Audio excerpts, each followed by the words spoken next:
Hey, how you doing? It's Tony Freakin Fonte, and I just want to do a very quick intro to this next episode with Danny Hallam I had on, who is a healer. He's a facilitator. He's a quantum healer. He owns ElevateMassage STL, and he owns Innate Alchemy. So he helps people elevate their lives. He helps people with corporate well-being and a host of different things, and uses breath work. He's a shaman. I mean, he's got a lot of power and gifts behind him and in him that he shares to help people reach their best lives and to really elevate their lives. So really what we're talking about here today is gratitude and how gratitude is a key to having fun in life. But what other things we talked about was death and rebirth in this lifetime. How we die to ourselves and the ego and we're reborn into the true essence and remembering who we truly are. Talk about rebirthing, how it resets us free, how breath work helps restructure your nervous system to help you move and heal and have quantum healing much faster. Talk about learning to feel our emotions and feel the pain to process to heal and how we store those in our body. We talked about processing grief and so much more, in death and the unknown, and actually stepping into the unknown. We talk about all of that and so much more. So I'm just going to shut up and get right to it. Here we go.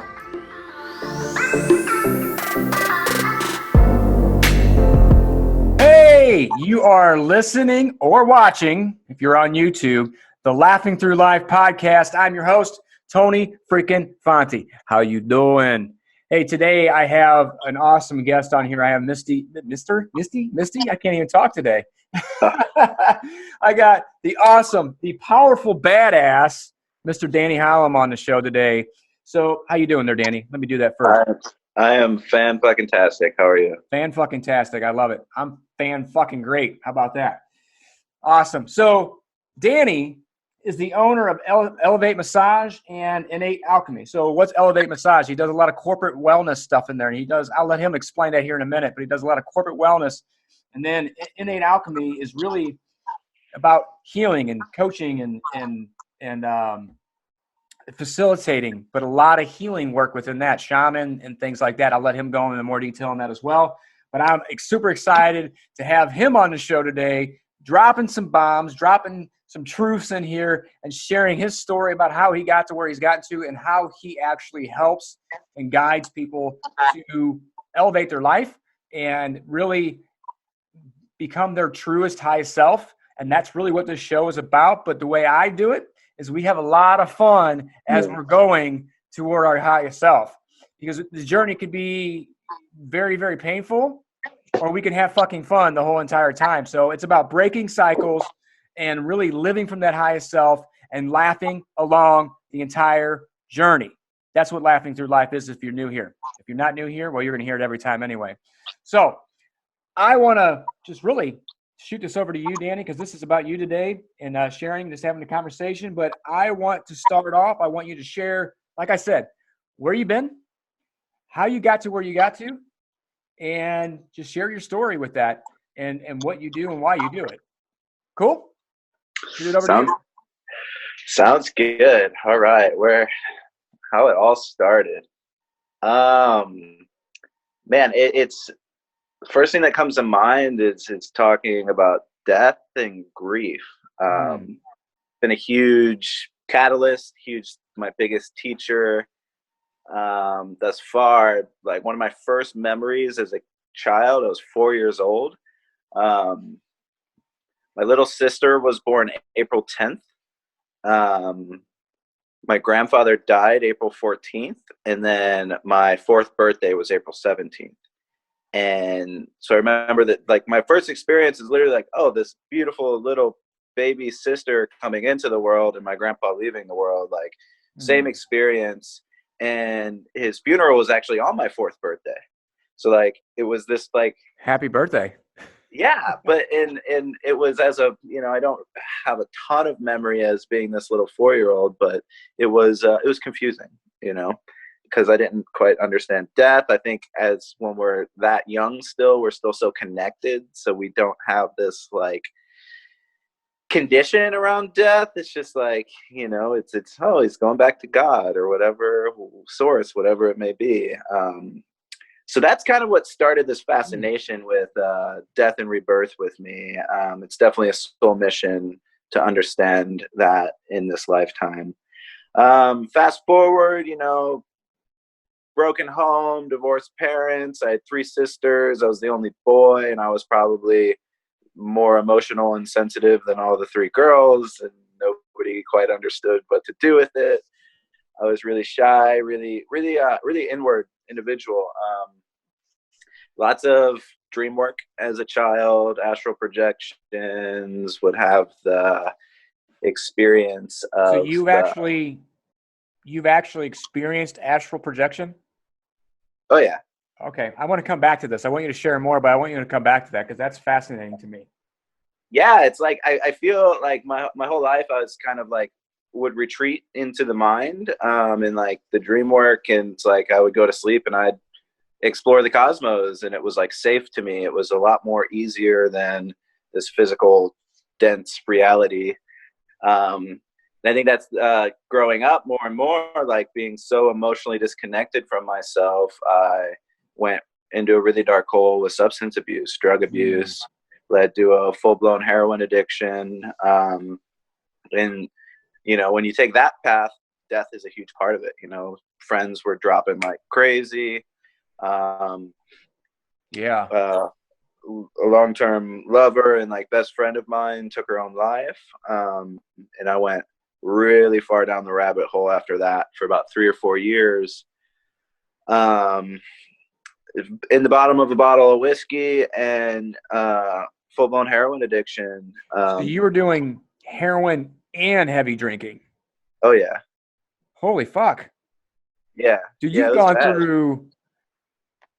Well, you definitely did not. You came to experience all that to get to where you're at because you weren't supposed to die, obviously. But holy crap! And at that point, but wow, no, I didn't even think I known that about you. I knew we talked about some of the stuff, but like this deep level, I don't think I knew that. Yeah, you know, I'm getting way more comfortable just putting that out in the open now because it is a huge. It was my teacher. You know, it was my first teacher, really. But yeah, it was funny. I was recently had a session with a mentor of mine, and we were talking about my astrology. She was looking at my chart, and I don't quite understand the astrology. It's not my thing, but I trust it. But she was like, "Oh, this planet's here, and this planet's here," and she's like, "Yeah, that's why you couldn't die. Like, you're not supposed to." You're like, "Okay, I'll take your word for it." Yeah. I'm the same way. I'm the same way with astrology. It's like, can you put that in my terms? Because I don't know what the fuck that means. Like, yo, you got Capricorn over here, and you got Pluto here, and it's like, okay, what the hell does that mean? You might as well be Charlie Brown's teacher to me right now. What's that mean to me? Tell me what it means just for me. It's so funny. So I love it. It's fucking awesome. Yeah. So, yeah, you know, after Madeline had took her own life, you know, I couldn't feel, you know, I wouldn't allow myself to feel. I didn't know how to feel, but I knew exactly how to numb. So that's what I did. And, you know, I kept my jobs, got promotions, like was doing okay, but, you know, was still sticking a needle in my arm 3 times a day and didn't really have to revert to the typical junkie thing, you know, on the streets. Yeah. Stealing and doing that. I was definitely not being like a good, solid person, lying all the time, cheating to a sense. But yeah, and it just kind of goes to show, like, it's like substance abuse doesn't discriminate, you know. And I think as a whole, we're starting to get out of thinking like that.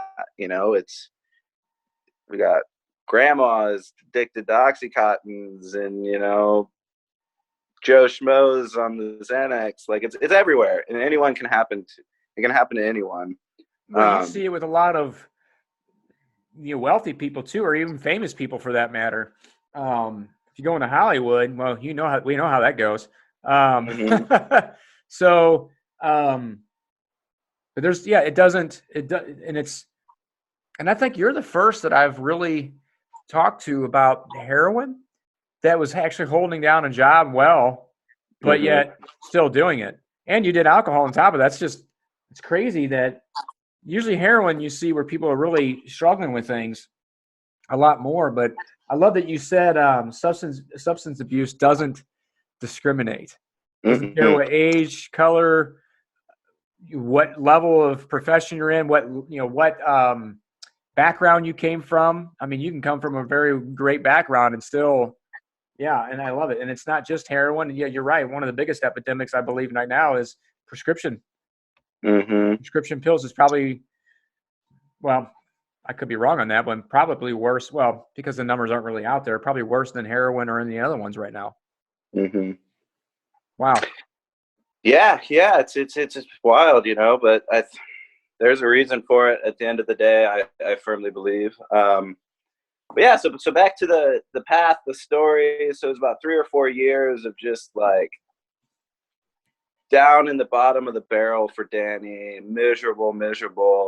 And then it got to the point where all the drugs stopped working. You know, I was still doing them all, doing more than ever, but it wasn't numbing anymore. You know, it stopped working. So then all of these shame, grief, guilt, all of it just started seeping out and driving me into a manic madman state, and I ended up getting to the point where I attempted to take my own life. And wow, it's literally like what I did and how I went about it. It's still like I should have died.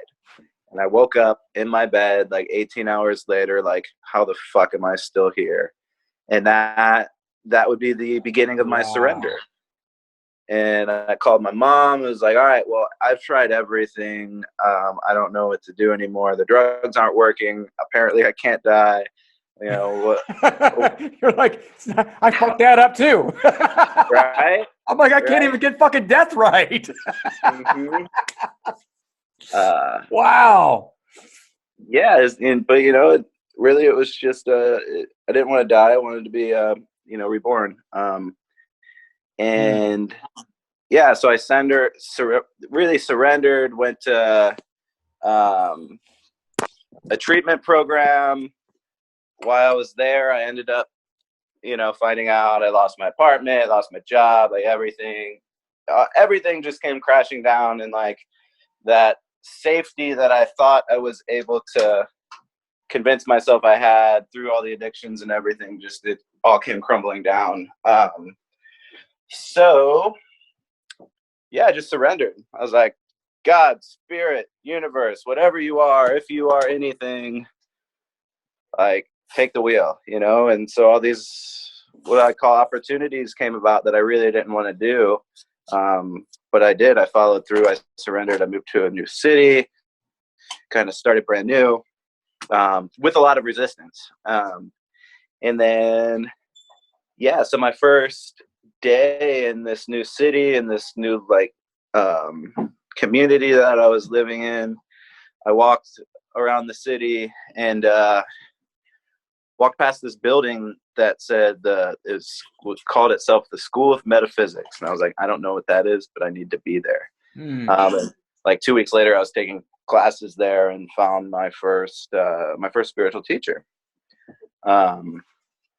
So I spent, you know, a solid year going really, really deep into meditation, into dream work, into concentration, studying universal laws, studying all different religious scripture, just trying to get the essence of truth and understanding my own mind and consciousness. And, you know, in the process of doing that was deeply, deeply healing for me.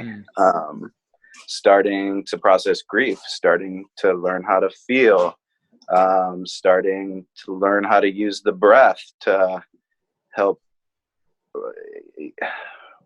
navigate my nervous system, to restructure the nervous system, learning the quantum aspect of healing and thought as cause, that, you know, it's like some of the bullshit that I've lived through, the patterns that I have to undo, the healing, it's like it might not even come from me. It might be karmic, it might be the lineage, it might be collective, but it's like it's all coming out of me. So no matter what, I have to take responsibility for it.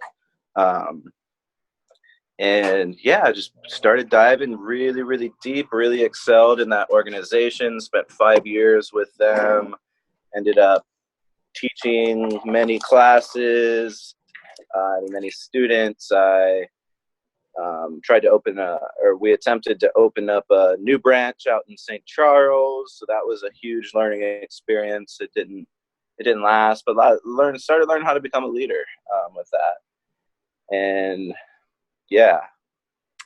And then I kind of, with the 5 years of studying the mind and consciousness and the astral projection and the telepathy and all this far out stuff, I kind of revisited the addictions and kind of what I started talking about in the beginning of this story, with how going into my mind and escaping like in my own consciousness was my escapism. It was how I avoided the trickiness of the physical reality. You know, I was still really disconnected from my body.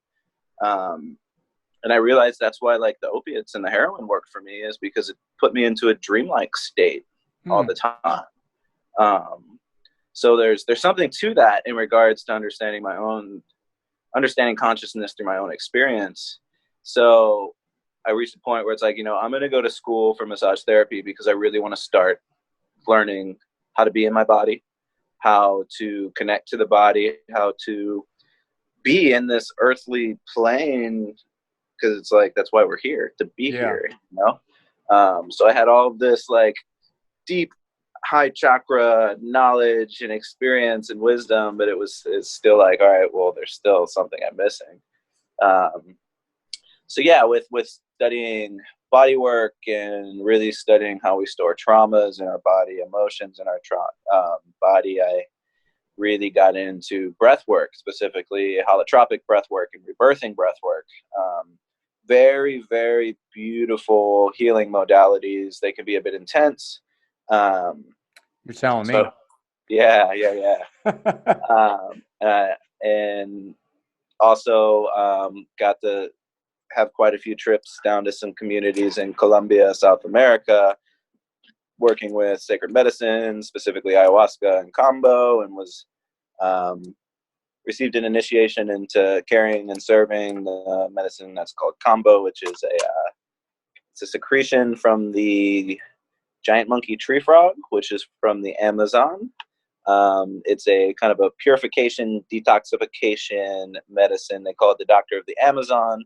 They call it the natural vaccine of the Amazon. It works wonders for people with autoimmune disorders, heart stuff, all sorts of different diseases. There's been 3 or 4 medications that have been developed from the bioactive peptides of this medicine that are used specifically for regulating like blood pressure.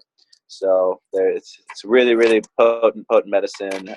So I do a lot of work with that, as well as the breath work. Got to train in the rebirthing school of thought with Leonard Orr, who kind of was like, you can call him like the father of the Western breathwork movement. Started in the 60s. He wrote many books. And yeah, so it's with the businesses, the kind of bringing myself to the present. ElevateMassage is, I focus on corporate wellness. You know, I want to work with businesses that want to bring a more mindful, healthier culture to their company. So I can bring, you know, from the basics, which is bringing like chair massage for the employees once a month, to hosting breathwork workshops to teach people how to tap into the breath, to kind of biohacking, hacking their body to be in more of a flow state, to be more productive, to release stress. To, you know, it's like the breath is the most amazing technology that we possess, and nobody really knows how to use it intentionally. Well, that's not true. A lot of people do, but I want to help.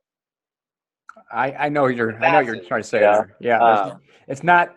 There's a lot more people waking up to that, but there's still a significant number of population in this world who do not know, especially in the U.S., that don't know that, don't understand that. I get it. Mm-hmm. Yeah, and so that's I love that work. I love bringing, you know, some of this stuff into the more like mainstream culture. It's been really, really fulfilling, really exciting. And then Innate Alchemy is my healing business. That's where, I really kind of dive deep with people. It's mostly one-on-one work.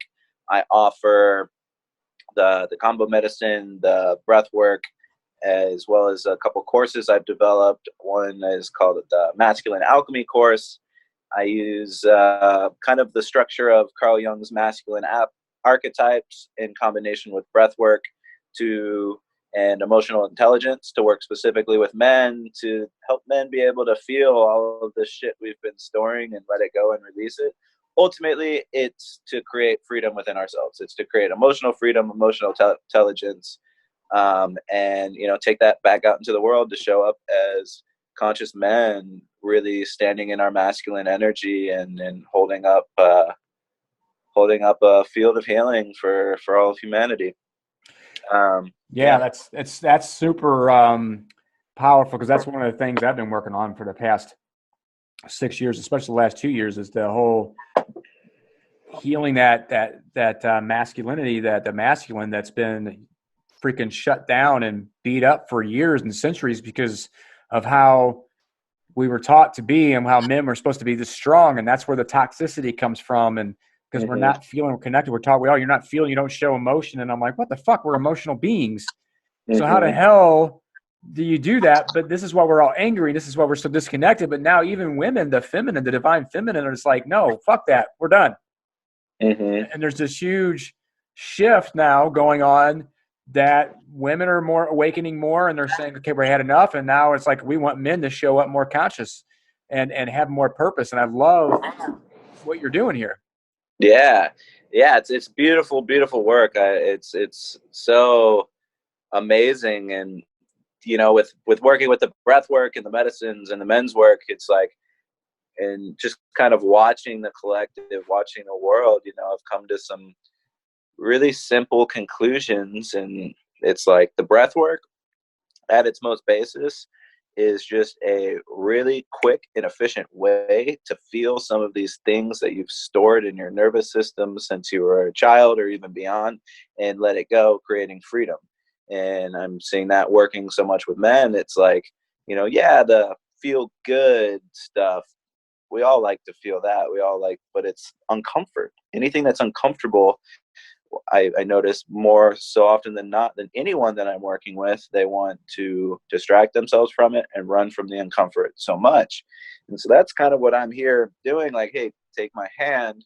We're going to get uncomfortable, but I promise you it's going to be so much worth it in, 10 minutes. Sometimes that's all it takes is, this 5-10 minute experience to be free from it forever. That's awesome.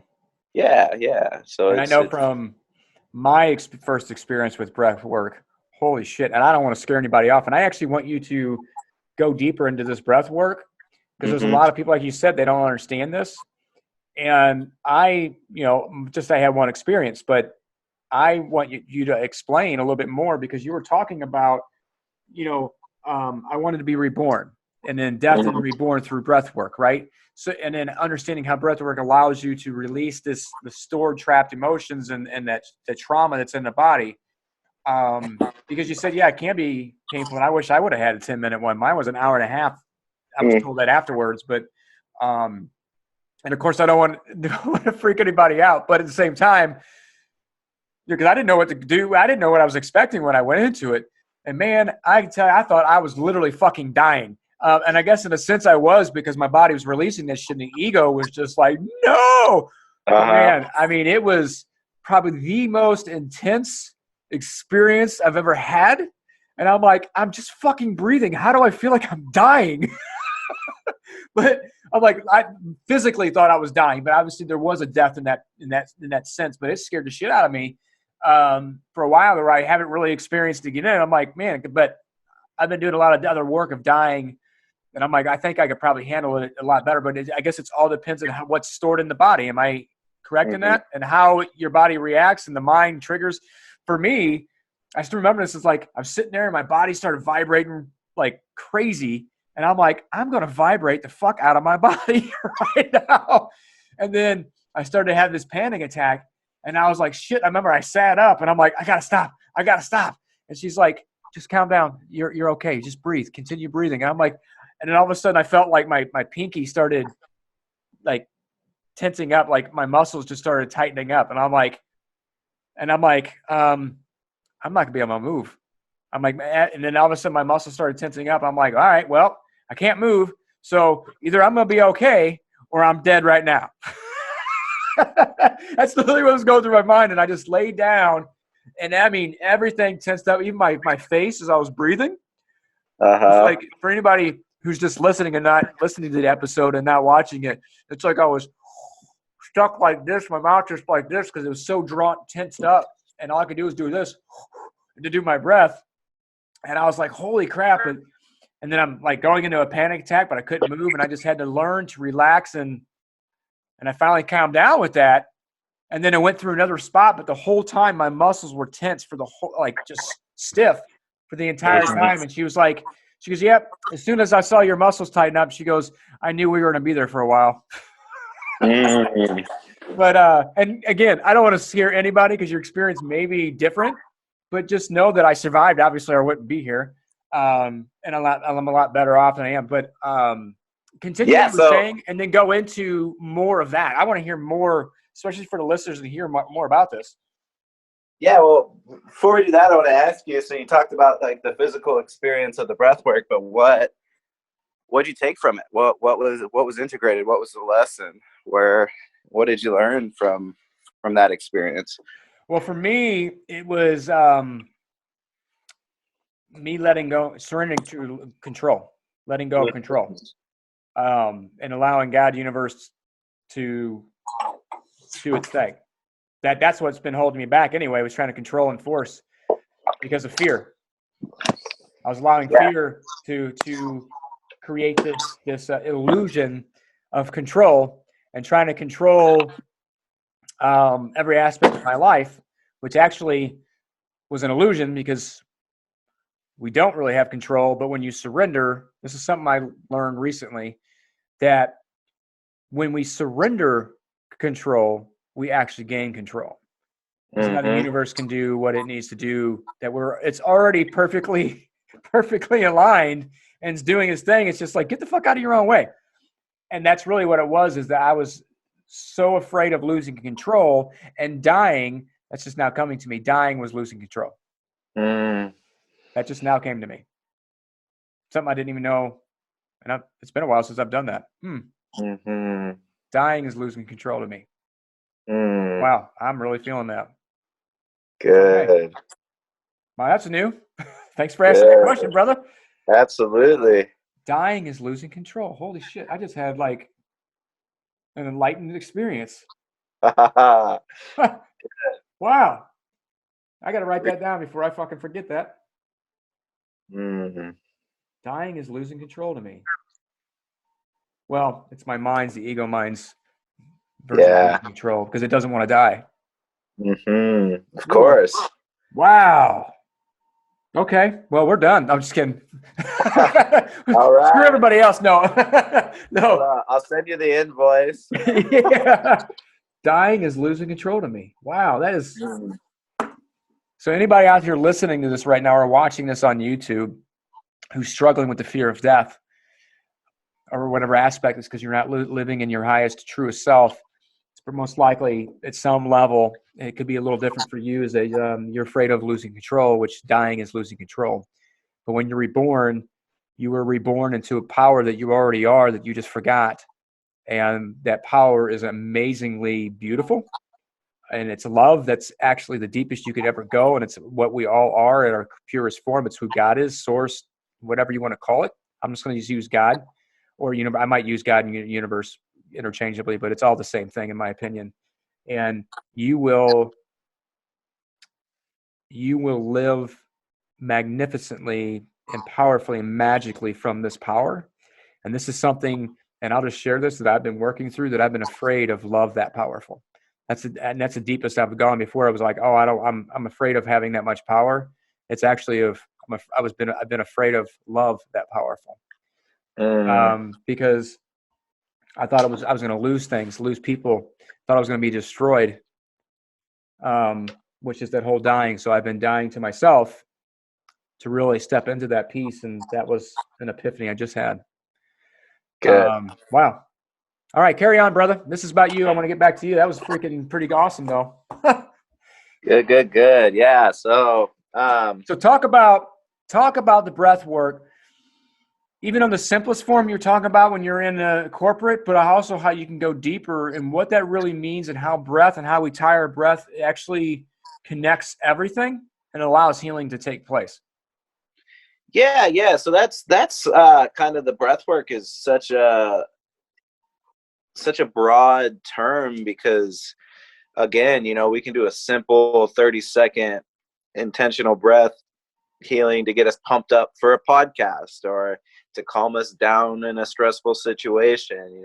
It's our way to take control of our own body, our nervous system, because we store so much stories and traumas and whatever it may be that our body constantly reacts to, like either protect ourselves or, for, whatever reason it may be. So a lot with the corporate side of things, I do just teach them really, really simple breathwork techniques. I kind of have 3 that I teach. I call one of them like a morning coffee.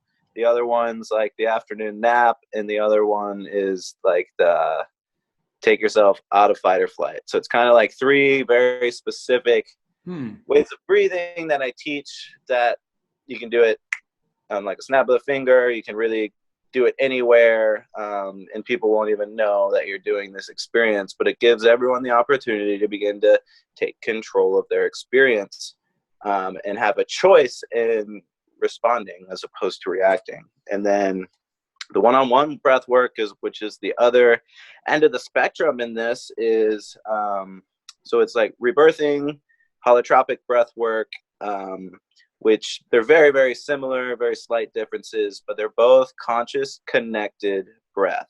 So it's breathing in a way for an extended period of time that's really fast paced, can be a little bit intense paced, and that's really rhythmic and connected. And so what this does is you can think about when we're sleeping, our conscious mind, our ego shuts off for the night.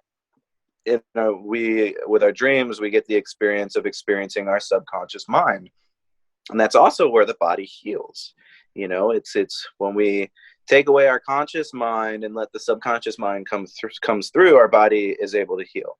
So when we're intentionally using this breath work, we are pushing the conscious mind to the side, but keeping it close enough to have our awareness, our lucidity, our experience involved as we're inviting that innate subconscious understanding, intelligence, healing power through our conscious experience. So it's like we're inviting our wholeness into our waking experience through the breath. And it brings a ton of energy. It moves a lot. It's like kind of my elevator pitch for the rebirthing and holotropic breath work. It's like, if you commit to 10 sessions, it could take you even further than 5 years of what talk therapy healing would do, because it's like you don't have to re-wound yourself. You don't have to open up these wounds over and over and over again to get to understanding.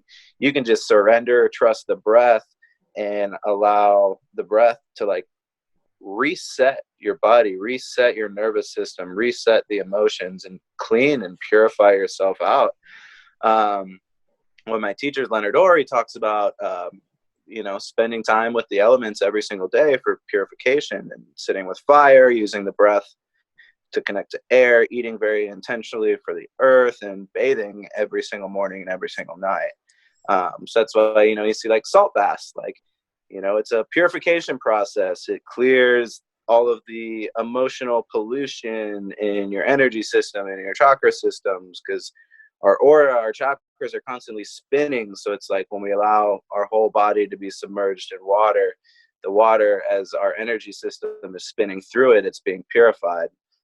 So we're doing something similar with the intentional breath. Also with sitting with fire, you let your energy system spin through the fire, and the fire just burns up all the impurities. So it's this is why I love bonfires and didn't realize it. Yeah, right. Fire is my favorite thing. Do my best to spend time with it every day. And yeah, so this breath work, it's been a complete game changer for me. I have practiced lots of modalities and lots of things, and I have yet to experience anything that's more efficient. So that's really, really my main focus, and what I offer and love to offer the most, because it's just I just want everyone to start being able to feel so much that they create freedom in themselves, because ultimately, what I want in my own journey more than anything is to liberate myself from my own prisons. And I think how we do that is by simply feeling the stuff we don't want to feel and moving past it, letting it go, releasing control. Yeah, we're the ones that, because you just made that pop in my head when you said our own prison, right? That's where hell comes from. That's where we create our own hell. And dude, when you were just sharing your story, that was fucking a deep hell. Wow. Yeah. I thought I've been through hell. And I have been, and obviously there is no comparison because each person's hell is hell. It doesn't matter. But that's what it is we think of hell. It's like, no, hell is inside when we are separate and we feel separate. And we got all this bullshit inside us keeping us in this prison. And for me, it's like my mind, my ego is trying to keep me from dying because it wants to hold on, but that's hell. That's where hell is. And obviously the ego is it can be an ally because it helps us heal.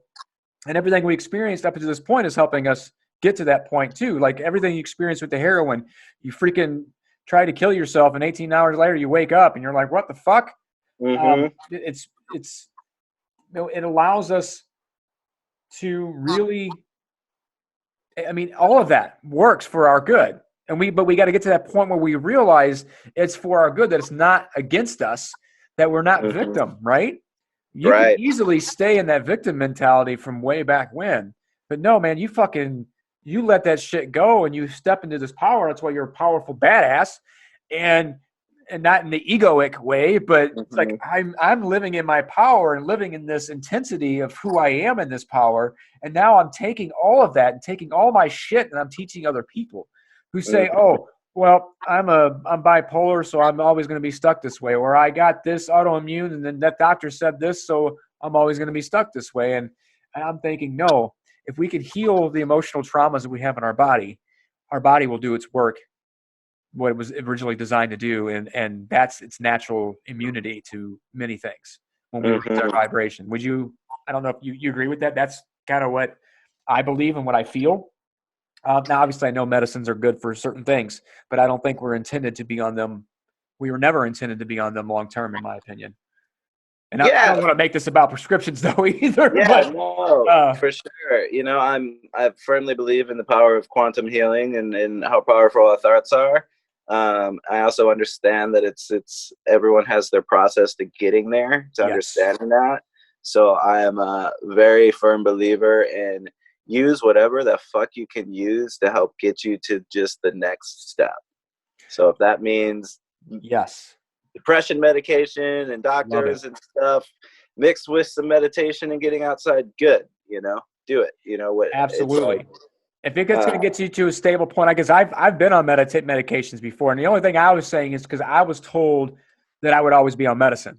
That's what I'm arguing with here in this case, because I think medicine is good if you need to, because if you're down in a state, there ain't no way you're going to jump to the next fucking level. If you're down in like grief, so far depressed where you're wanting to kill yourself, you can't jump up to fucking joy. It's just not. It's not going to happen. So if you need something that's going to alter the chemicals in your brain for a short period to get you there, absolutely.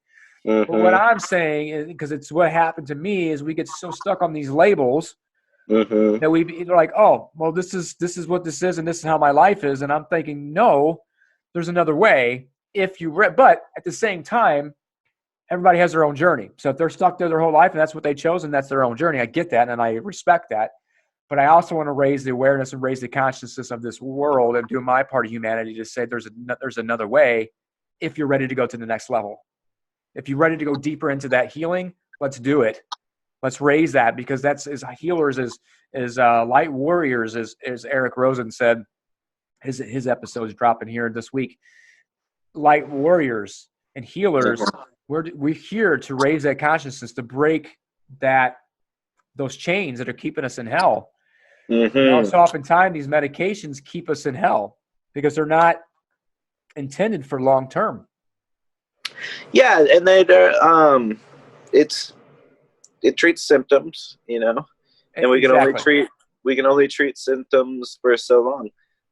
It's the same thing with my story with heroin. Like that was my medicine to treat the symptom of not being able to feel or not wanting to feel, avoiding the feeling. So it was the emotional pain was the symptom, and the heroin was what kept it at bay, and until it didn't, and it's like those things are going to come up no matter how much we're medicating or numbing or anything, because it's like it's the mission, it's the soul agreement that you have coming into this place. So it's like we can run and keep them to the side for our whole lives, but that's not a fucking life I want to live.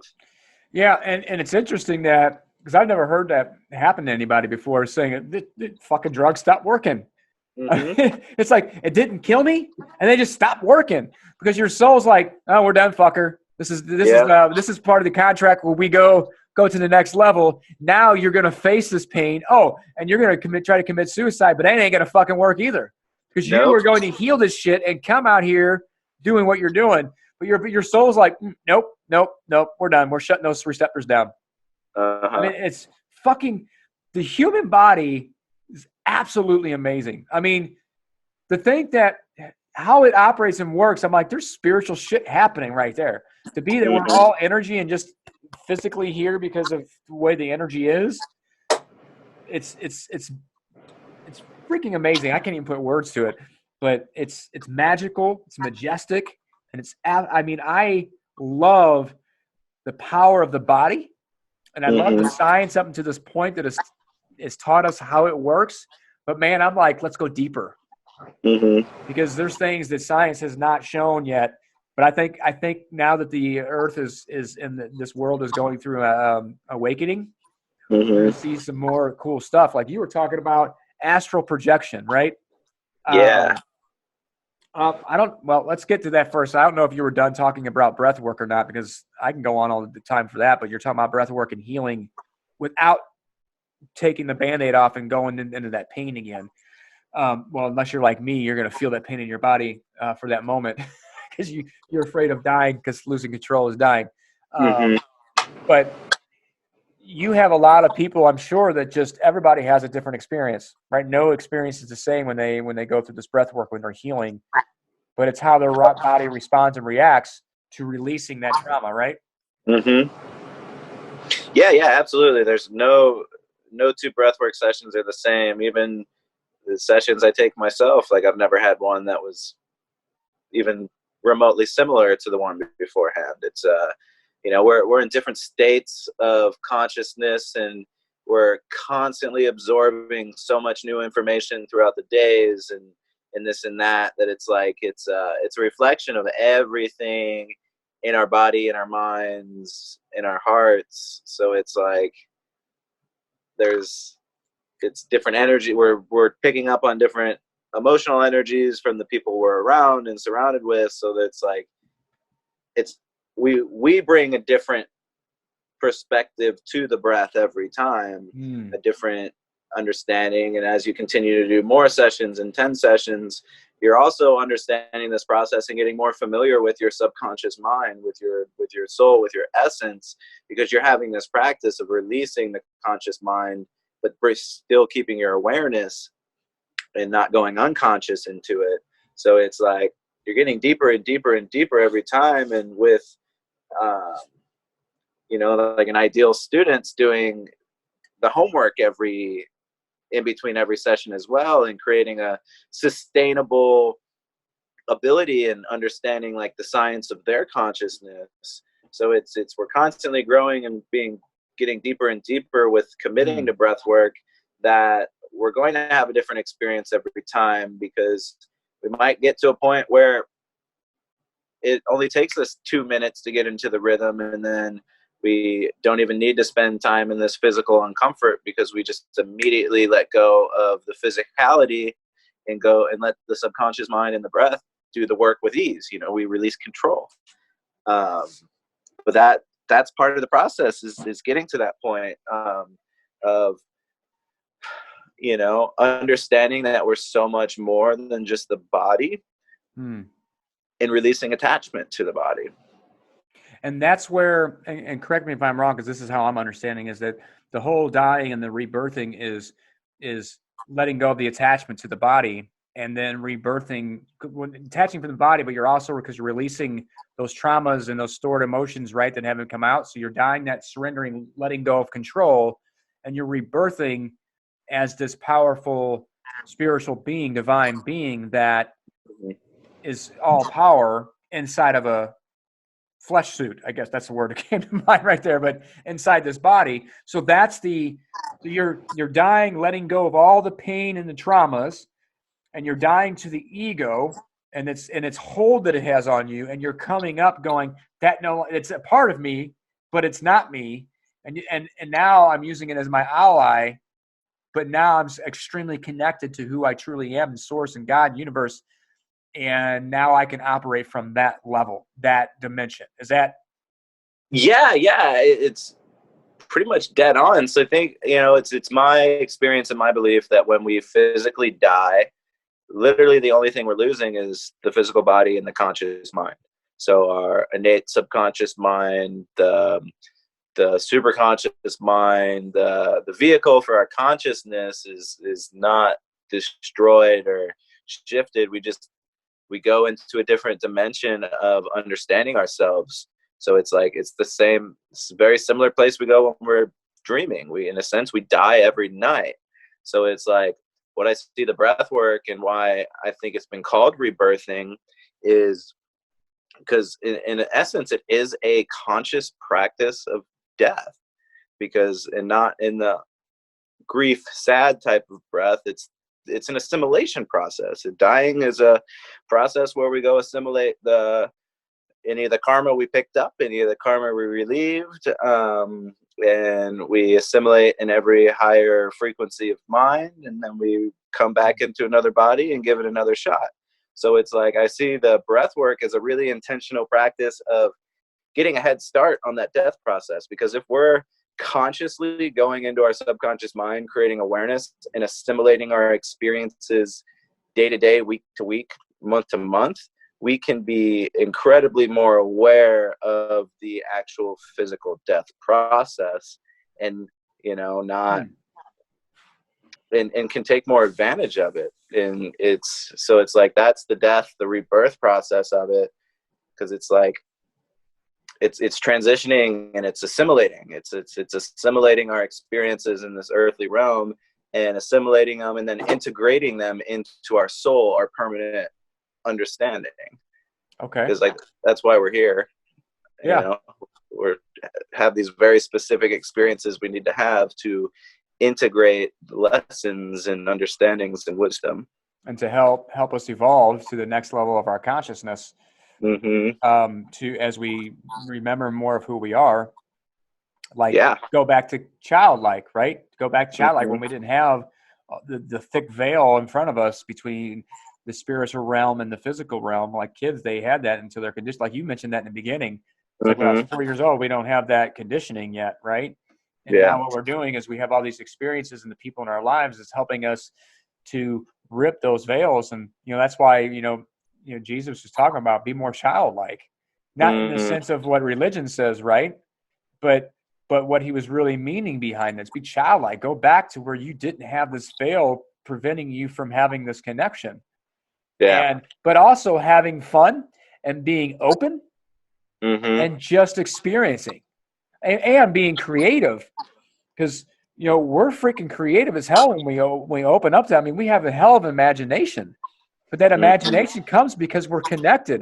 This is just now coming to me. So I'm speaking stuff that I did not know before. Because when we are creative like that as a kid, it's because we're connected to source, and that's where the creativity comes from.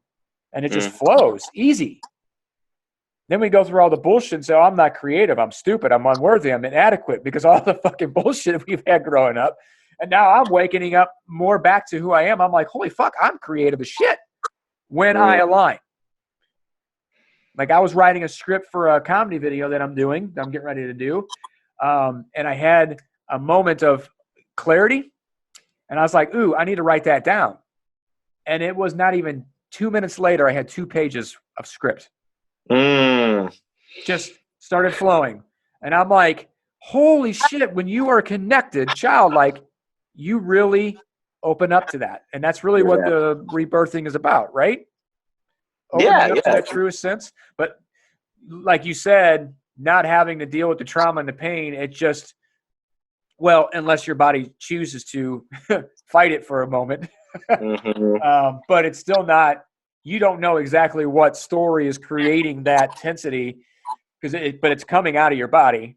But for me, I'll share this real quick too. So towards the end of halfway through my breath work, I thought she was holding my hand because I felt something holding my hand. And towards the end, when I started coming back to, when I was doing, I forgot the word she used, from coming from being activated back to conscious, completely conscious. I was finally able to loosen up. My muscles, weren't atrophied and tight.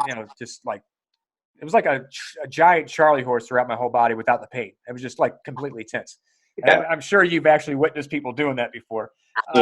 But when I got done, I moved my hand because it still felt like someone was holding. I moved my hand and I was like, oh, she wasn't holding my hand. And then I opened my eyes and she was off a little bit. I'm like, she couldn't even held my hand. And then I remember I looked over in the corner because I was still laying down.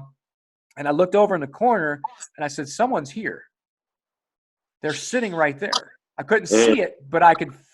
She goes, you could see it with your spiritual eyes because you had this look about you that you were looking, but your physical eyes couldn't see it. But I could feel it. Turns out it was my mom. My mom showed up, and that's the first time since she's died that I've really felt her and experienced her being there. And I was like, so that helped me. But she came and held my hand when I was going through the dying process. Yeah, that's so amazing. It was really cool. And I'm like, that was my mom. And I remember when I felt, I'm like, it's my mom. I started crying. I'm like, this is the first time I've actually experienced, because I've been wanting that, but I probably have been blocking it too. I've been wanting her to visit. Like my wife, and for those who are just now tuning in, don't know much about it, my wife died. It'll be 9 years next month. My mom died 2 years after she did. My wife comes and visits a lot more now, especially now. She visits a lot more now. And it's because the vibrational energy. But anyway, I just thought that was really cool to share that experience, that it helped bring in our spiritual ancestors that have left this world, which they haven't really left. The relationship just changed. That's how I feel now. Yes. That's beautiful. Thank you for sharing. Thanks for allowing me to share. You inspired it, dude. Yeah. This has been very healing, just having the conversation, you sharing this stuff for me. So I know if I'm sitting here, we're having the conversation and it's bringing healing on, I know whoever's listening and they're ready for it, they're going to find some healing. Good. I hope they do. Yeah. So it's freaking awesome. So death, rebirth, for me, dying is losing control, and that's why I'm fighting it. But also dying is the piece for me to step into that next realm of the unknown. The unknown is that power, that love, that is pure love and pure power, which is the same thing, but that fear I've had because it's the fear of dying because I'll lose control. And it's really cool. So let's talk about, there's a lot I have written down here. I'm trying to see where I want to go. It's like, holy shit, there's so much here. Well, I'm going to hit this one first because we're talking about death and grief in the beginning, right? Yeah. So when you do breath work, you can experience the death and grief and release the death and grief without actually thinking and feeling, like consciously be aware of, holy shit, I got to talk about this person dying, or I got to talk about this relationship dying, or I got to talk about this piece dying. and which is very painful, right? Mm-hmm. So share how breathwork kind of bypasses where it just comes out without you actually having to go through and talk about the shit. Yeah. So, when I think about consciousness and I think about healing, in the mind, I think of, we have multiple aspects of mind, but I see it as two. The most important ones being the conscious, waking, physical mind. That's the mind that thinks about everything we need to do throughout the day and this and that. And then we have the subconscious mind, which programs the natural things that the body does that we don't need to think about, as well as it's like the storage bin. I think about that, how people describe anxiety as like an iceberg, and you see that picture of the iceberg that's above the water, but then all of your subconscious thoughts are the giant iceberg below the water. Yeah. So it's like, with a lot of traditional like talk therapy, it's great. Like, I think it's really important and amazing stuff, but a lot of times that's only working with our conscious mind stuff, our memory, like what we can bring up in the conscious waking experience. And so much of the healing that's needed is the subconscious healing, the little bit deeper. So it's, I the work that I do, it's like I want to get to the very bottom of that iceberg on that picture, in the ocean. Like let's dive deep into those emotional waters, because it's from those places where we have our unconscious patterns and behaviors. And I think that's ultimately what I'm talking about, is our own mental prisons. It's like I want freedom. I want authenticity. I want to be able to make choices for myself in the moment, rather than this program that I decided to inherit when I was 5, 6, 7 years old, whatever. And so, yeah, it's, now I think I lost your original question. Well, I was talking about bypassing. You were just going on, and I got excited, but it was talking about the breath work, death and grief, and how breath work, you can bypass that conscious, you're having to rehash that pain physically and consciously all over again, and actually release it for good, not in just layers, because we're so conditioned that, death and grief, it's always going to be there, which it can be. There's some healings, but doesn't mean we have to be tied to the pain of it. Because now, my wife's dead. I still experience grief from time to time, but it's not debilitating to me anymore. But I think some of it, and I saw this not too long ago, someone was saying that they lost their wife or whatever, and they're like, I never want to forget her, so I want to hold on to this pain, so I never forget her. So we think that that we have to suffer, otherwise we're going to forget someone or forget something. And so we do that. And I think that was part of my thing too. It's like, I got to suffer so I don't forget her. And I'm like, fucking stupid. I can really live her if I'm healed. And I can move on and really feel her when I heal. I'm not saying that it won't ever show up, because it's still going to help me progress and evolve, but it's not going to bring me down like it did. It's like, I'm going to sit here with it. And I'm able to transcend it so much fucking fast. And it might be like I feel it. Boom. Cry for a second. I mean, it could be like a 2-second cry. And I'm like, okay, I'm good. My daughter's has witnessed that. She goes, what the hell just happened, Dad? I'm like, I was missing my mom. I'm like, yeah, I know that. You said that. But in like 2 seconds you cried, and then you're good again. I'm like, that's all I needed to do. I embraced it. I didn't need to carry it on. I just allow the body to do what it needs to do. But we get so attuned that we got to feel pain in order to be connected. But I think that, that was really, wow. Just blew myself away. But when we feel pain, we're actually remaining disconnected. But we can never fully be disconnected, obviously, because we're our soul, right? But we put such a kink in it that the flow is minimally there. We're conditioned to feel pain in order to experience and try to connect.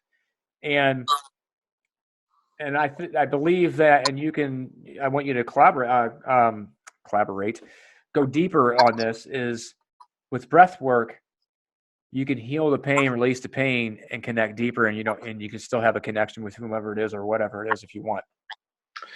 Yeah. So it's, and then I remember the original question was like how, in regards to bypassing the stories, to Yes, reopening the wounds. So, because that's scary to most people. That's why people don't want to do the work, and that's why they numb it, because they're scared to deal with the pain. Yeah. So here's a good example. I've been working with this man.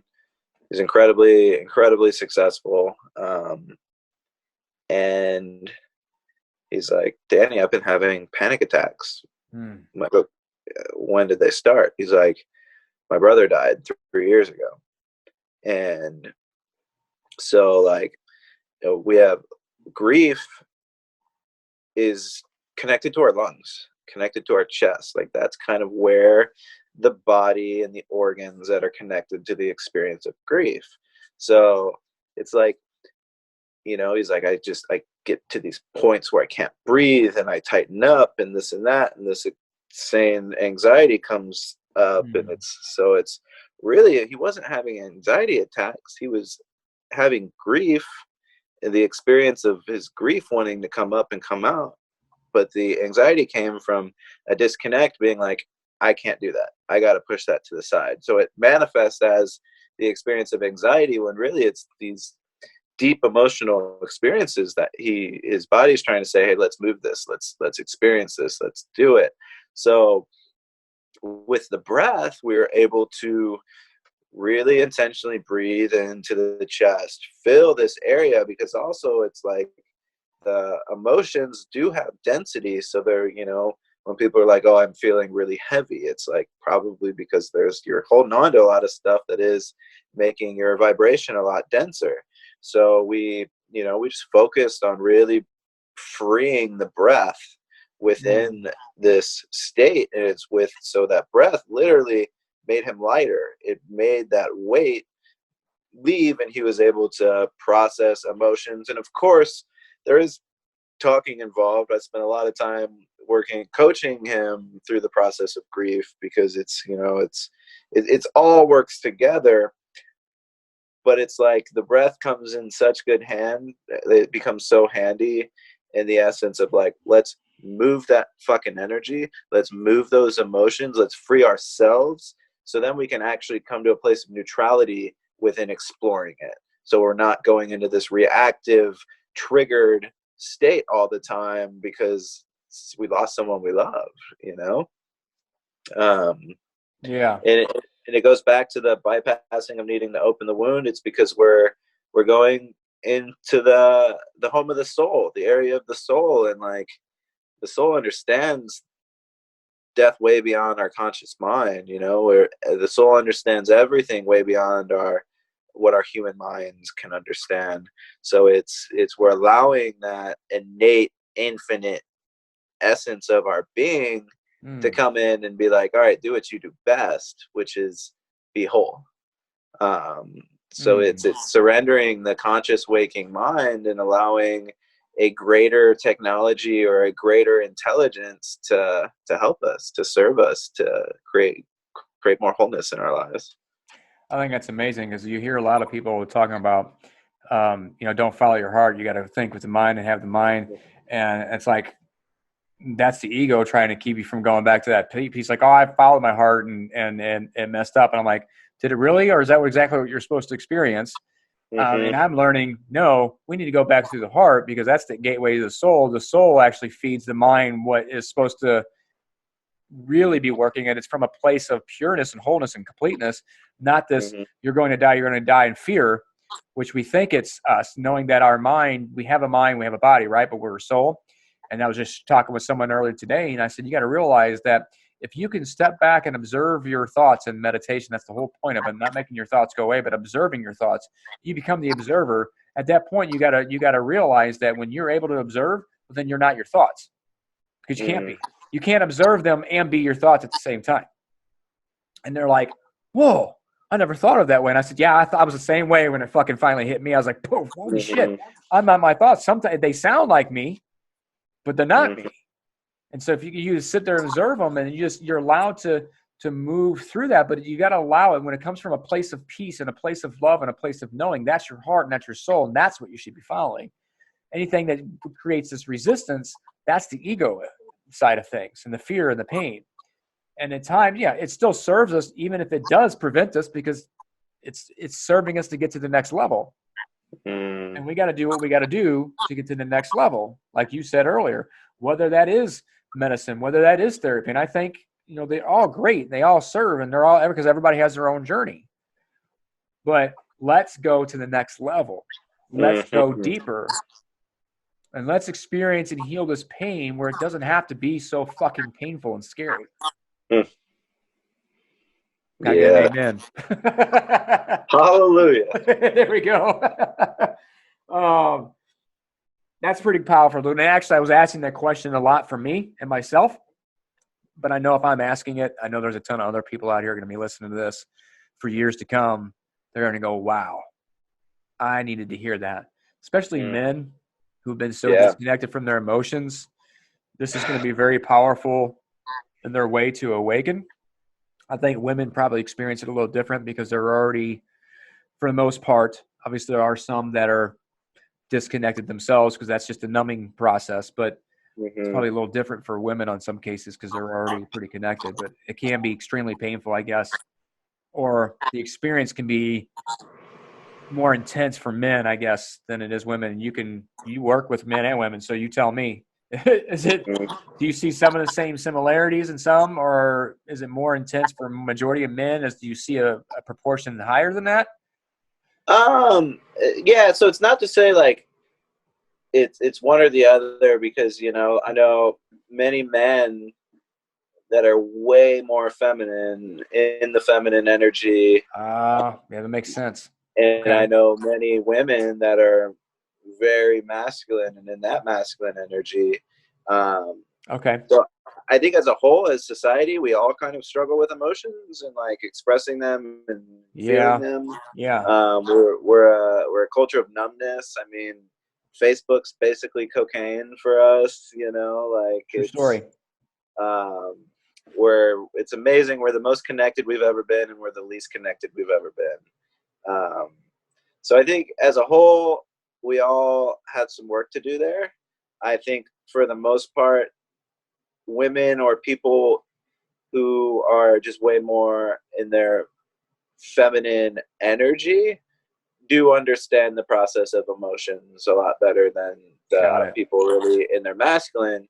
And so that's a lot of like the relationship work that I do, is creating that divine dance within, the divine union of the feminine energy, the masculine energy within, and then bringing that together within our relationships, because it's also like, with a relationship between a man and a woman, like the man's not supposed to be in his masculine the whole time, and the women only in the feminine. They're supposed to trade places. Yes, one's supposed to hold the fort down in one specific energy, and that doesn't even mean the woman has to be like holding the fort down on the femininity, because maybe she's got the masculine stuff down. So it's like really, it's tricky, because it's like we use feminine and masculine as the words, but we're not even really talking about the sex of the body. No, it's the energy that we all possess inside of our body, which is the essence of, who God really is, right? Because God, if we have this divine masculine and feminine energy in us, well, then there's the two parts to God, or universe or source, whatever you want to, again, right? So if God and the infinite is both masculine and feminine, there's two pieces, and I'm understanding now that like the earth plays out the feminine side. That's what the earth plays out, that feminine energy. And then there's, God the Father with the power and the purpose and things of that nature. And I'm still understanding that piece of it, because that's still relatively new as the knowing comes to me, right?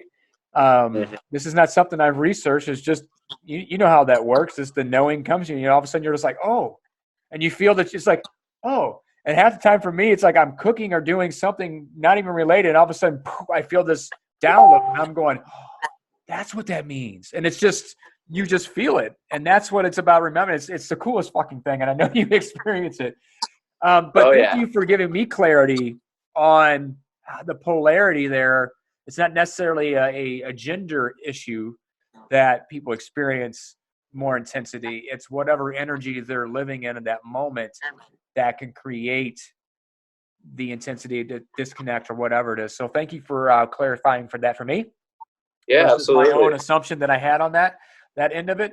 I can appreciate that because absolutely. And I think you were kind of hinting on it, is the union. It's about bringing the divine masculine and feminine energy almost into a balance or a oneness. Is that what you were alluding to, kind of? Which I'm still understanding that piece. And I think a lot of that for me has been a struggle too, because I feel it happening. And it's been this resistance, right? For me, it has been. Well, me resisting because I'm like, what the fuck is going on?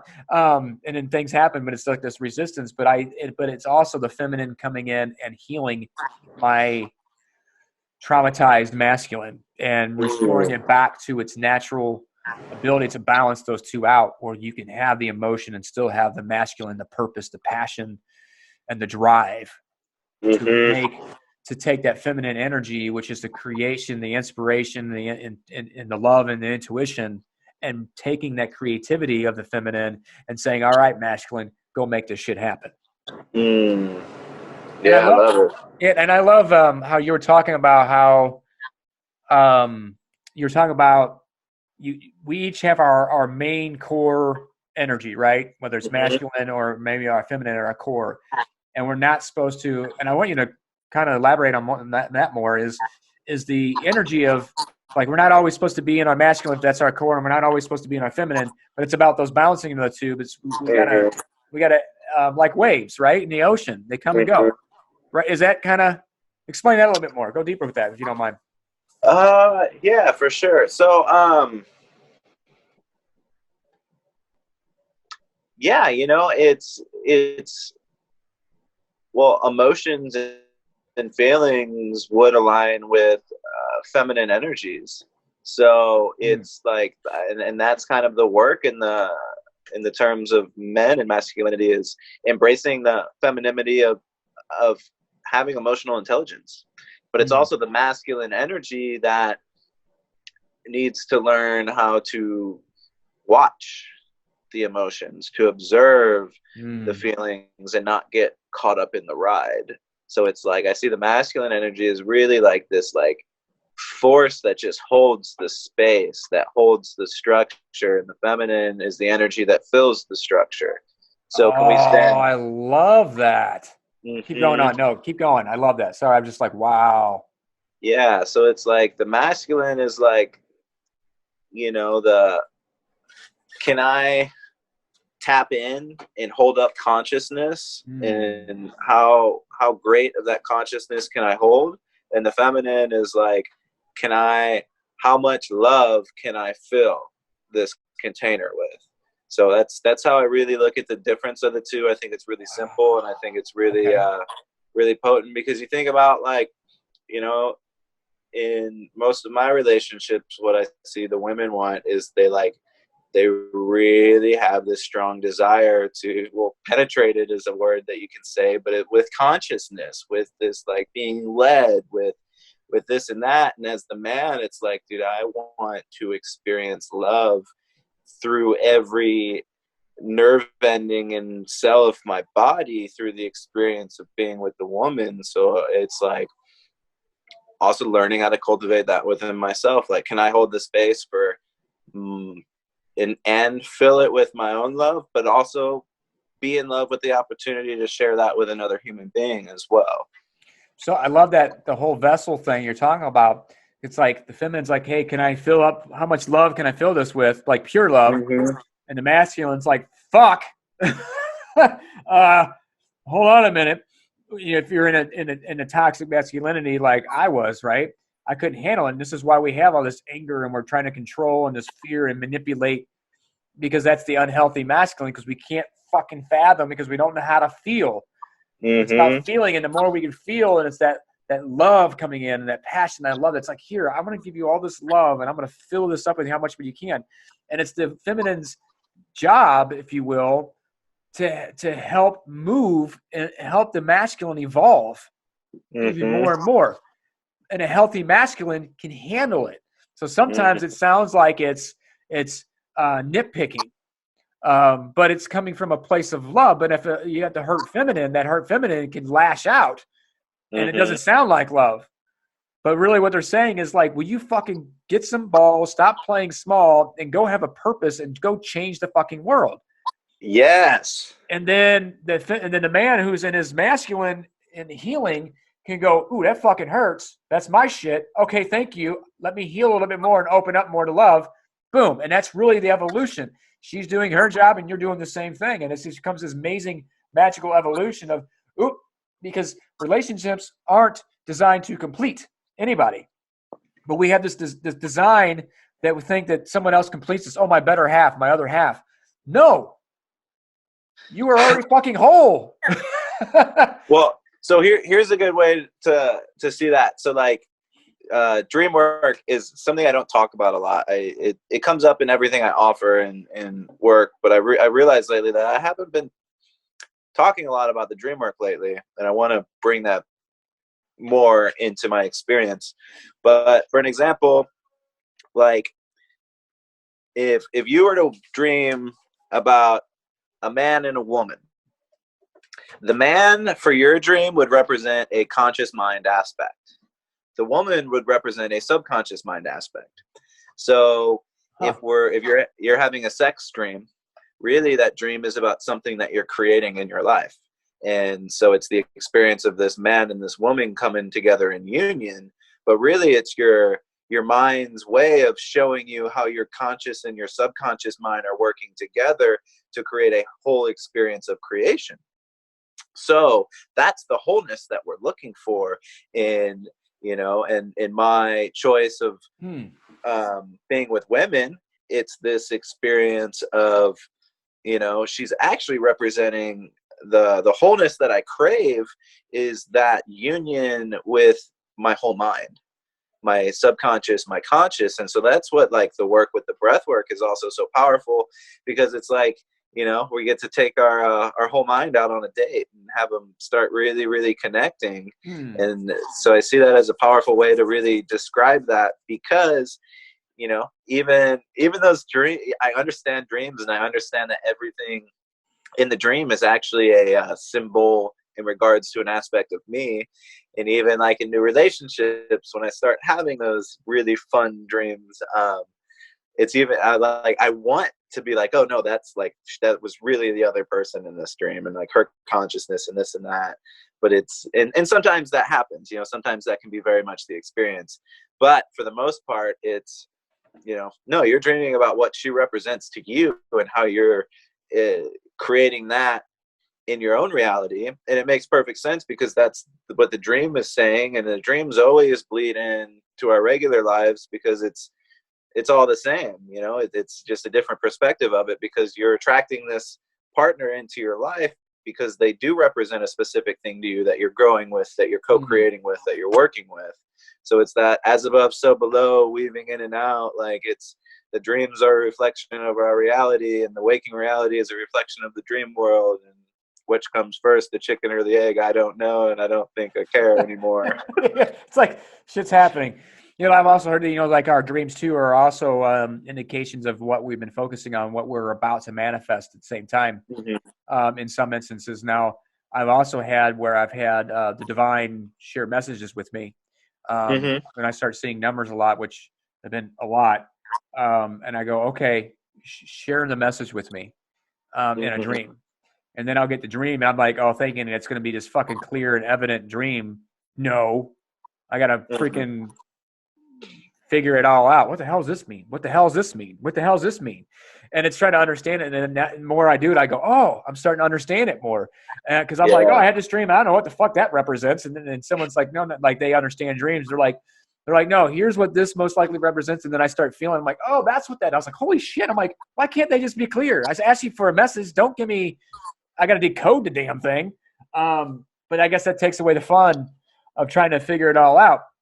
And you start having these, like this one dream I had, there was a girl that I had feelings for, but she was like the receptionist in this building. And then I was like, oh, I haven't seen you in a while. And it was like, you could feel this connection between us, right? And then all of a sudden I go into the office to meet, and it was Gary Vaynerchuk. Right. And he's playing, I guess, this masculine role, but he's like, hey, I see your full potential inside you. And I'm going to give you step by step on how you can build wealth by serving other people, because it's in you. Here's what he said. He goes, it's in you. You can build, you can have happiness, you can have wealth, and you can build it all. And I'm going to share with you every detail. So I'm going to hire you on, and I'm going to show you every single detail on how to build this wealth and serve other people. And that was my dream. I didn't get the details then. And I go, well, apparently the universe was telling me they're going to be sharing some details with me. But that girl represented the feminine of that, I guess, that merging, that point of me going in like the gateway, like the gatekeeper to the masculine at that point. Yeah. It was really interesting dream. And I've had some prophetic ones too, which were interesting. I've had some pretty bold, it's like I'm like, there's no other way to decipher this one other than just what this is right here. I mean, it was pretty damn clear. I still had to go, I think this is what it means because of this is this. Like I had one where I had this light, just bright ass light, hotter than the sun, like coming out from my chest. And then it consumed my whole body. And at first I was like freaking out, thinking I was going to burn up and die. And then I heard this voice saying, it's okay. You can trust it. Just let it consume you. It's okay. You don't need to be afraid. And then I was like, all right. And then I just relaxed, and this light just started shining from my chest, and my heart, my whole body was just beating with this light. And then I would go and touch someone, and then the same thing would happen to them. And then it started doing that. And the next thing you know, it showed me going all over the world. And at one point it showed me just standing there, and people were flocking to me, and I didn't even have to touch them. They just came into presence, and light would start pouring from them. And I was like, that's the light, the conscious divine light coming from me. And the work I'm doing is going to be sharing and teaching people how through the world. And at some point, I'm not going to have to put a lot of energy into it. It's just they're going to start showing up. That's what kind of, I was like, but that son, and I was reading this book called Anna, Grandmother of Jesus, and was talking, and that book has been very pivotal in this shift of mine, because it's a clairvoyant message from Jesus' grandma, the unedited version of what really happened and his younger years and later afterwards. I was talking about this light, and I was reading it. It says this, and it was that next day after I had this dream, it was and it said, this light that's hotter than the sun, but that's who you are, is pure energy and pure love. And I went, that's what that was. Exact dream I had. I was like, whoa, it was crazy. It's crazy. So I've been having a lot of those. I haven't had any in a while, but I'm like, all right, I need to ask again because it's been a minute. But I have, and I've been seeing a lot more numbers again. I haven't stopped seeing them, but they're getting more frequent, and a lot of them. So I'm going, okay, there's something else going. So I gotta go in and ask, send me some more. Yes. So, and as I do more of this meditation of dying, that's what I've been doing. Dying to that, because I went and seen Frozen, and I'm not going to ruin it for anybody who hasn't Frozen 2. And there's a song called "Step Into the Unknown," and the one line, I listened to the Panic at the Disco version, but even in the movie when she's talking, she's singing, Elsa's singing, and she was like, "I'm afraid of what I'm risking if I step into the unknown." And you go to and I'm like, that's me. The unknown is that power, that love that is so great and so just whoa. But you got to take responsibility of that power once you become that power. Well, once we realize and merge with that power. So, dude, that's freaking awesome. This has been fucking awesome, man. I didn't know, man. Never know what to expect when you go into have these conversations. This is why I love, because you got a lot of people out there that have scripts and they have these set of questions they ask people, right? And I'm like, no, I want to have a conversation that is genuine and real. Because you know what? If it was all scripted, I wouldn't have had the epiphany and the awareness of the dying is losing control to me. Would not have had that. Would not have had that. Brother, thanks for being on here today. It's been very powerful for me. I'm feeling energy right now, and I'm feeling a release of something because I have a lot of a hint of emotion at the surface at the moment. Not sure what it is, but it has something to do with that dying, losing control. Yeah. It has something because I've been feeling it ever since that moment. I've been feeling this emotion and these tears, just not up to the surface, but there. And I'm like, I'm about to release something else. I'm about to release something here. And I hope my hope is that anybody listening or watching this who's feeling that same kind of energy right now that I'm feeling is just to sit with it and allow it to come, because you're releasing some trauma, some pain, even just from a conversation, not in any work. It's amazing the collective what we are when we're connected consciously, what can be happen, because everything happens for a reason. We know that there's no coincidences and no mistakes. That you were supposed to share what you did. I was supposed to share what I did, and through me sharing what I did because you inspired me, bam, it happened. And there's been a lot. I mean, we can go on, and we could sit here and talk about. Actually, I do want to talk about that before we come in. If you have a few minutes to talk about astral projection. Yeah.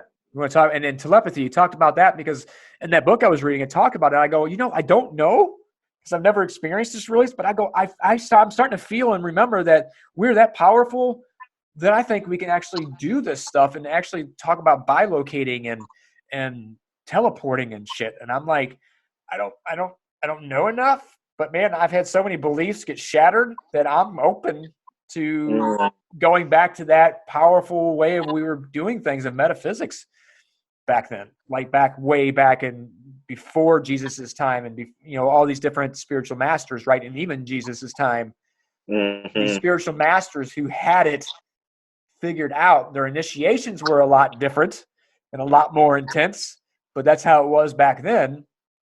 And I think that's why Jesus said, anything I can do, you can do even greater, because times have shifted and changed. So Share more, man. Share. I'm going to shut up and let you share more on that piece. Yeah. So it's connected to everything I've been talking about in regards of the conscious mind and the subconscious mind working together in harmony. So you can describe, you can break the subconscious mind into multiple layers of consciousness, and we can go to these different realms within the dream state, or we can consciously leave our bodies and experience complete freedom and using a disciplined mind to explore the cosmos, to explore other places on the planet, to connect with other people, in dreams. It's and you said you've experienced this as a kid, right? Do you experience it now? I would do it all the time as a kid, and then I kind of lost track of it, and then I spent about 2.5 years being really, really disciplined and creating that the discipline of being able to do it again. And I go in phases with my practice. I actually just reintegrated that practice because I've just had major shifts in my own consciousness where I'm accessing those things with greater ease. And that's from all of the breath work. But this is something that I could teach, a year-long class on. So it's kind of hard to get into it in a quick way, but no, I just wanted a kind of a basics of it. So when you leave your body, do you not feel your body anymore at that moment? Do you not feel yourself breathing? Is your body still breathing? Is it still doing its thing while you're out of it? Oh yeah. Because you have this cord connected to it? They say there's you can think of when people say cutting cords and when you cut a cord, it's the same thing. It's this energetic attachment that we have to other people. We have one from our soul, if you want to call it, to our physical body as well. So it's, the body doesn't really need our waking help to maintain itself. It's like the same thing when we're sleeping. So it's I'm making a decision and using discipline to will my consciousness to other places beyond my body. That's interesting. So when you come out, do you still feel yourself breathing? Or are you just pure freedom, but your body's doing its thing? But You can have both. connection? You can have both. I've had experiences where I like completely disconnect from the body completely, but there's also times where I'm like kind of in both places at once. And I think with more discipline, that's the bilocating kind of piece then. Yeah, so yeah. I want to go finish first, and I'll share something that experience that happened not too long ago. Yeah. So I think with practice, you can get to the point where you don't even need to have an awareness on the body anymore. You just go, and then you come back whenever you're ready and done. Yeah. We're done. We'll do whatever you're doing. Uh-huh. Because, that book talks about bilocating where, like, when Jesus was in India, his dad would show up, but he's in two different places. But his dad would sit there and talk to him and sit down with him, meditate with him and all this stuff and share lessons with him. And he's still back, back where they're at. So I was like, whoa, that's fucking mind blowing. So, when we had that, was it last weekend? It was last weekend, though, maybe the weekend before. It was on a Friday and the Saturday morning where we had that shift in energy. Because we know we had the new moon, right? The full moon. And then we had I think it was the new moon that came through. And we had a shift in energy. So there was a moment. So I went to bed at like 2:30. And then at about 3:00, I started feeling this energy movement in my body. And I'm like, man, you're going to do work on me now? Because I knew that's like, oh, I'm getting an upgrade kind of thing. And I remember sitting there, just energy just flowing and moving through my body. I'm like, well, I can't sleep because it's doing its work. It's doing work. So I'm like, all right, I'm just going to chill out. And there's a few times I felt this energy well up, and it welled up in my chest. And then instead of being freaked out by it, I just decided to breathe into it. And when I breathed into it, the only I just tried, I think I came out in that moment because I felt this peace. And I remember going, wow, this is what it feels like. But it felt like I was in the cosmos, but I could hear everything in my room. I could feel my body, feel my bed, and everything at the same time. But I felt this sense of freedom and peace that was like beyond me. And I'm like, is that what that is? Did I feel both places? Because I felt like I was in this, because I remember going, and I felt this. I was like, and then this energy was just flowing, and my body was like this pure feeling of energy movement. I was like, wow, it was really cool. That lasted for off and on for 3 hours. It didn't stop till 6 a.m. And I was like, well, I guess I ain't going to bed apparently. Nice. But it was 3 hours long of this upgrade. And then I was like, I had a lot of anxiety and fear come up the next day. And I said, well, it's just purging some stuff out of me whenever work it did. So would you say that was probably or potentially one of those times? Yeah. So there's a lot of wiggle room, a discipline to practice before you even practice astral projection is So I didn't know there was such a thing. Getting into and maintaining that reverie state, that in between state, I'm almost asleep, but I'm not. So it's bringing your conscious awareness to that, and then seeing how long you can keep that awareness, that merging into the conscious and subconscious. Wow. Okay. Yeah. So it's on par.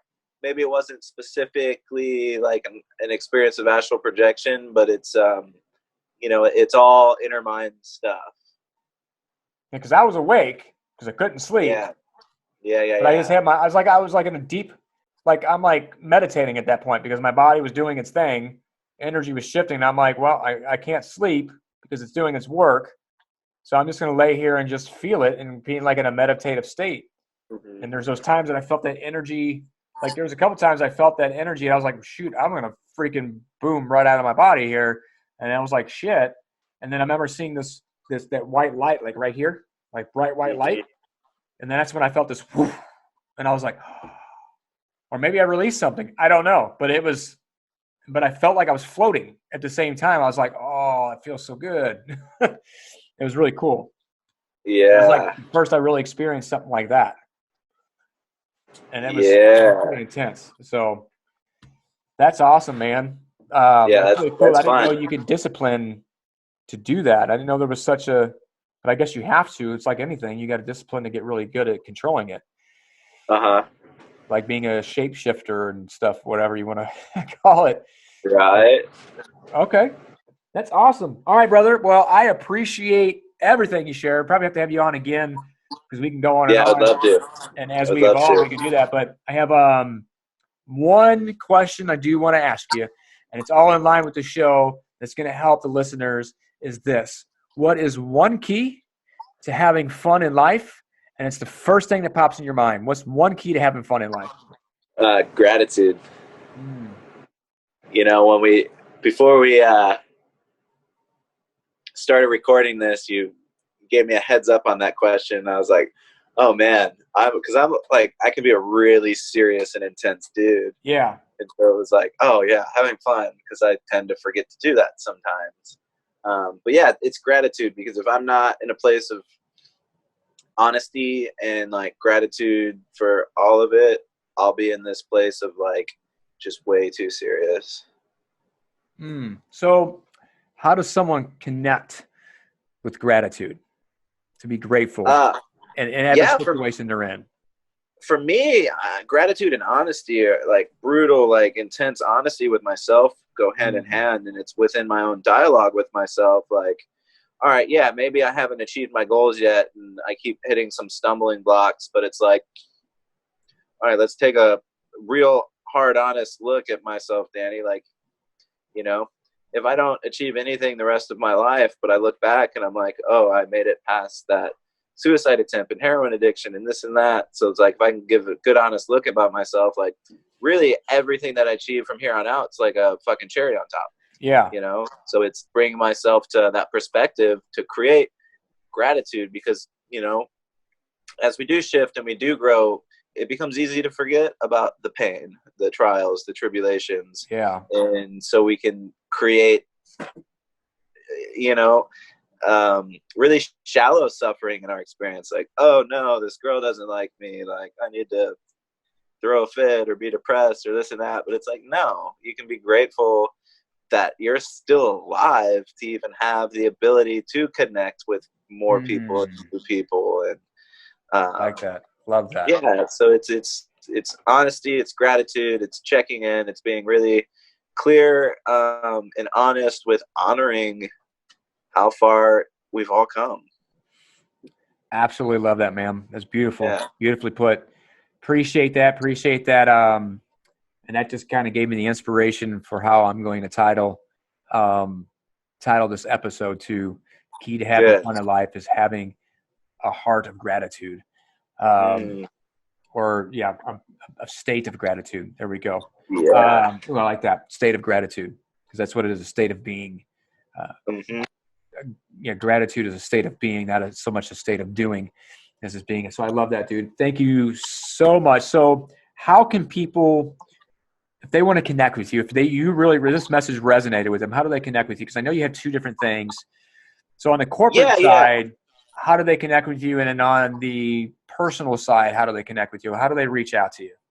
Yeah. So if anybody out there wants to bring massage therapy, mindfulness, physical health, but I can bring everything from Tai Chi to yoga to goal setting courses to teamwork workshops to breath work.